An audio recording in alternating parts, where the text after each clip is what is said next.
Here, joined on the West Her Hotline by venerable sports betting analyst Joe Ostrowski. He's known for his daring and often successful futures bets, also youth baseball. And Joe is the co-host of Chicken Dinner with Sam Panayotovich, who joins us on Fridays, of course. Joe, how's life? Yeah.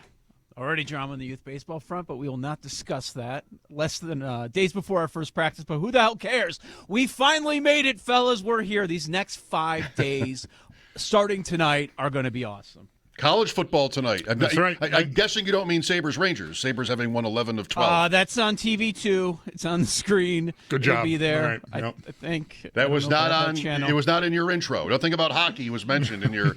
I just said a lot of sports tonight. You went and ran with it. Well, lay it out for us, Joe. I mean, tonight Yeah. is the semifinals for starters. Yeah, and the college football front. It's an odd situation. I don't know if you guys watched that Georgia Ole Miss game last week with the holiday time and all that. I did. That was awesome. Was Yeah. it not I mean, Chambliss, just the way he gets out of trouble. That's what I think this game is going to boil down to. The big strength for the Canes, and they showed it against Ohio State, is up front, that they dominate the trenches. And, we were on Miami, both myself and Sam, but I was kind of kicking myself afterwards. I'm like, why didn't it hit me that Miami's winning this game? Because the big weakness going into that was the offensive line for the Buckeyes, and that's the big strength on the other side for the Canes. So are they going to be able to corral Chambliss? It just felt like miracle play after miracle play. One interesting angle with this one, with the Ole Miss, I mean, it's just such an odd situation.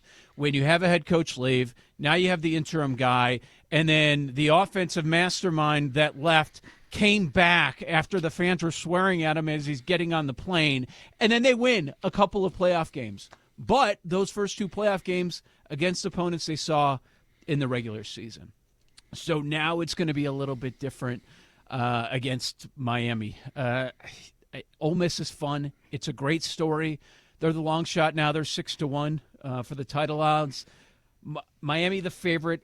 It's down to 3, so you are getting some, quote, smart money on the Ole Miss side, but I do like Miami to win and cover this game. And they have the coaches that coached the Georgia game are there. The thing I didn't pay attention since that game ended, but during that game, the Ole Miss Georgia game, there was just a lot of talk about how a lot of that staff. There was a big LSU recruiting weekend and hosting guys, and that they were going to be maybe compelled to be there, that Kiffin would want them to be there, but they still have most of that staff is in place at Ole Miss, right? They do. Yes, Okay. they do. But it's also weird because if you hear the interim coach talk, and he's asked about the offense, it's kind of like they're on different teams right now.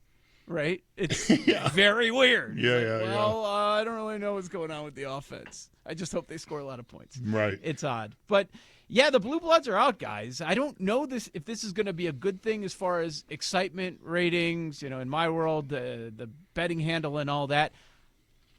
Does it feel like the same excitement? I think it's cool because we got into a rut where in college football it's the same teams year after year. I have to be honest, with it being game day, I don't know that there's the same buzz had in Ohio State, Bama, Georgia made it. This is what happens in the Final Four. Yeah. We love our upsets, and then we get to the Final Four, and it's George Mason, and who? Right. So it's a little bit like that. I had Miami to win last week after talking to you, Joe. So That's right. Thank you for that. That was pretty good odds. And tomorrow we get Oregon, Indiana. 2 states.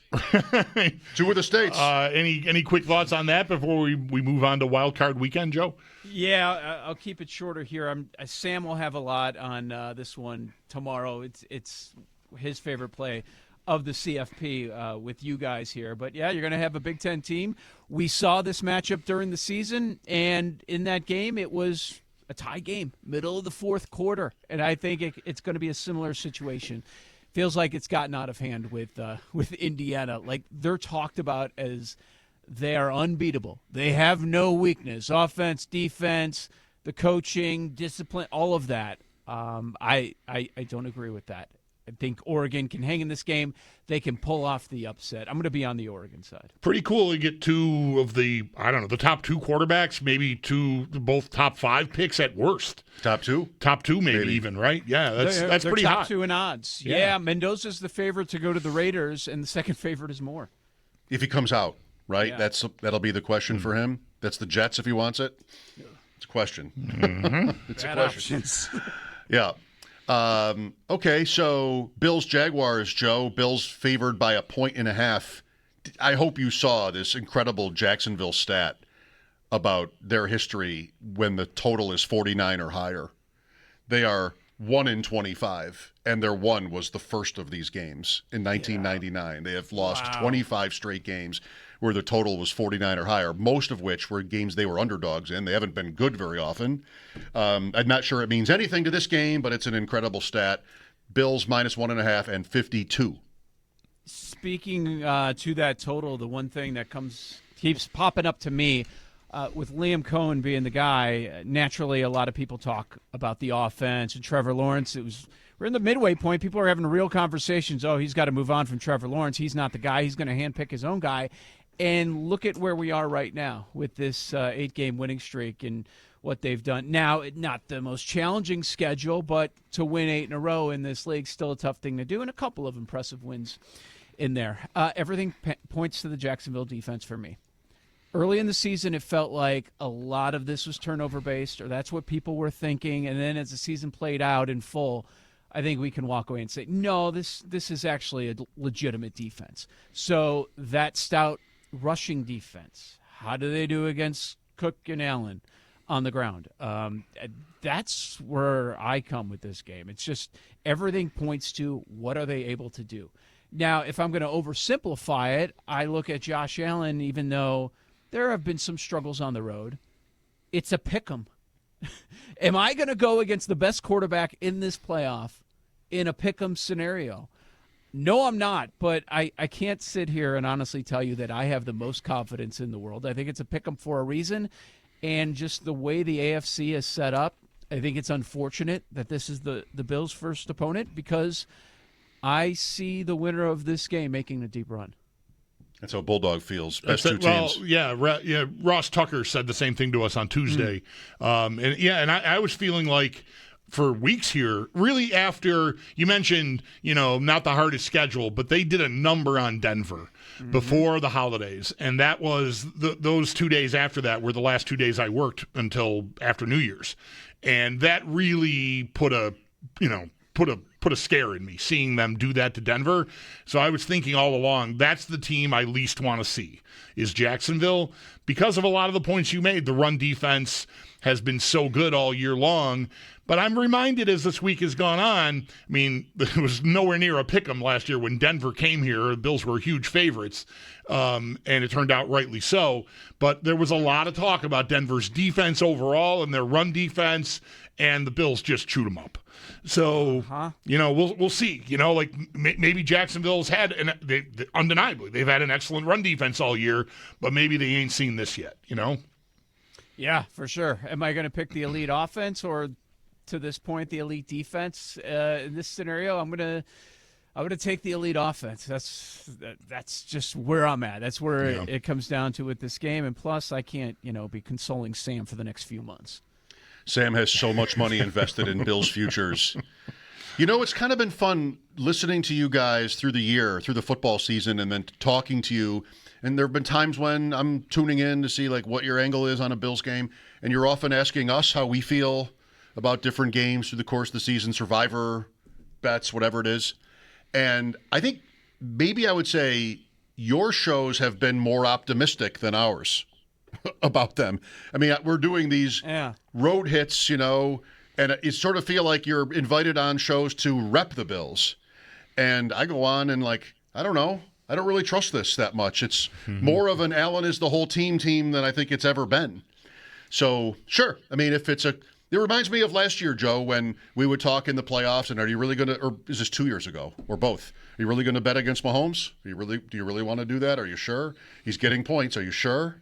And this is a little bit the same with Allen. Are you sure you want Trevor Lawrence in the gunfight over Josh Allen. Are you sure about that? Think about it before you do anything. Right. You got to play this out. Like we've talked about it as well, and it's funny. We were just like an hour ago. We were talking to Westgate Superbooks, John Murray, about where the money's coming in. He's like, "Oh, it's all Jaguars bets, all Jaguars bets." But that's early in the week, and that's usually sharper money. And then we talk to somebody else. They're like, "Oh, Bills are the public side. There's no doubt about it." The bookmakers I talk to, I think it's going to be very balanced where people stand on this game coming into it. But, yeah, man, I'm looking forward to it. There are two, it feels like, primo games. But and I'm sure you guys have discussed it this week.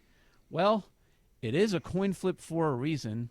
If it goes the other way, is there going to be a ninth coach? Right? I mean, we talked about how it's set up without Mahomes, without Lamar, and what continues to happen. It feels like something big has to happen if they lose the first playoff game in this spot. Well, Bulldog has said the same thing. I think maybe it's more the GM who's on the line if they lose than the coach, but I have no idea. It's the time of year where everybody's reporting and speculating, and I haven't heard a word about. With Mike Tomlin, it was every minute you would hear like, "Oh, they better win." Yep. And even now, it's still possible. It sounds like it's still possible that there be a change. Yep. That's double the tenure of McDermott, but so was Harbaugh, and that happened. And around here, it's LaFleur. Yeah, A lot. yeah. How about that? That's because, like, at least you've got Jay Glazer on that, right? Like I feel like that's everyone. I think I don't speak for everyone, but like he carries a lot of weight, I think, and he included LaFleur in like a not sure column like last week on pregame shows. And I've not heard anyone other. It's just speculation about McDermott. It's really just adding up, looking at the ledger and just adding it up. He's been there a long time. They've not gotten over the hump. There's all this pressure that's largely being created from outside about how they have to get there this time because of no Mahomes and Jackson. But I don't think there's a sniff of it around the Bills. I think it's just all circumstantial. But if at least LaFleur, you've got Jay Glazer sort of saying, like, there's maybe some question there. And I would respect that more than just throwing darts about McDermott myself. Yeah, seems right. Joe, Packers-Bears. It's pretty hot. Yeah. They just played twice in December. Yep. Now we get a third time in a very short period of time. And if you look at how those games played out, well, the one in Lambeau Field, Week 14, it came down to the very end. The Packers dominated the first half. Bears dominated the second half. Caleb Williams has a chance to tie the game. Maybe they go for two there. If they convert, throws a pick into the end zone, has not thrown many interceptions on the year. And then a couple weeks later in Week 16, here in Chicago, a crazy finish. Bears are down by 10 2 minutes to go, and they somehow win in overtime on a 46-yard pass to DJ Moore. There was a recovered onside kick. Just a wild finish. Guys, the last five times these two teams have played one-score games. It always seems to come down to the very end. And a lot of Bears fans are certainly surprised at how far they've come, being the 2 seed this season. Bears can't start slow again. It's been constant. Starting slow, having to recover. They keep covering the point spread in the second half. Caleb Williams down. We've talked about it so many times in the final 2 minutes, and then he comes out on the right side. Well, the last couple of weeks, it has not worked out that way. Lose by a field goal to the Lions, lose in a high-scoring affair to San Francisco on Sunday Night Football a couple weeks ago, but that's kind of what happens. What I find interesting, and you could bring this up with a few games, is you've got 3 quarterbacks making their debut in the postseason. Caleb, May with New England, and Bryce Young with Carolina. Historically, those quarterbacks don't do very well. But if you look more recent, and we wonder if it's the newer quarterback where they don't give in to the pressure, they're not as impacted by maybe something they've been dealing with their entire lives. They're about 500 in their first playoff game. So I wonder if it's a big deal. I don't think Caleb is going to be impacted. He's facing a defense that he just saw twice, and now you're facing him without Micah Parsons. The Packers getting healthier. Love first game off the concussion. Jacobs is good to go. It looks like Zach Tom, the right tackle, is going to be healthy. Green Bay is looking good. I think it's going to come down to the very end again. If you're forcing me to make a pick, I would say, all right, I think it's going to be Green Bay, but it's probably going to come down to the very last possession of the game. I do think it's higher scoring in the second half. We'll see if wind ends up being a factor. But on the Bears side of things, Loveland has really come on, guys. So props-wise, I'm looking at him. His number's 40.5. Keep that in mind for our fantasy build tomorrow when we speak. Loveland will be interesting. Tight end's really interesting this year. Mm-hmm. One guy per team, and we need one tight end at least. We can pick up to 5 if we want. But okay, Loveland is going to be popular. I wonder what Kincaid might be if he gets the clean bill of health. We will see. Joe, thanks for today. Good luck this weekend. Enjoy it. Thanks, guys. Best of luck to you as well, and we'll talk next week. Joe Ostrowski, Chicken Dinner with Sam Panayotovich. Check it out on YouTube or wherever you get your podcasts.